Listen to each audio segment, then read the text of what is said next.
300 صحابہ کرام ان کے لیے کافی ہے۔ ایک کونے سے ایک اور صحابی کھڑے ہو گئے، عرض کرنے لگے آقا میرے ماں باپ قربان، 200 کافی ہے۔ ایک کونے سے ایک اور کھڑے ہو گئے، عرض کرنے لگے آقا 200 کی بھی ضرورت نہیں ہے، 100 کافی ہے۔ رب کعبہ کی قسم، ایک کونے میں میرے آقا کے ایک سونے یار کھڑے ہیں، کھڑے ہو گئے،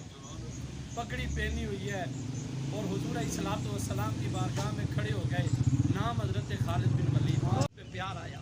قریب کو لایا، سینے کے ساتھ لگایا، پیشانی پہ بوسہ دے کے اعلان فرمایا، فرمایا میرے خالد آج صحابہ کے مجمع میں تجھے تمغہ دینے لگا کہ آج سے پہلے زمانہ تجھے خالد بن ولید کے نام سے پکارتا تھا، آج کے بعد قیامت کی صبح تک زمانہ تجھے سیف اللہ، اللہ کی تلوار کے نام سے پکارتا۔ پاکستانی قومی ترانے کا خالد بول پڑا، حفیظ جلندری، اس نے کہا اسی قرآن کا اللہ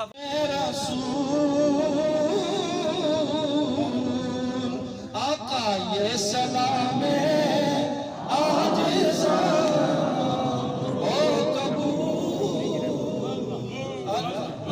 اللہ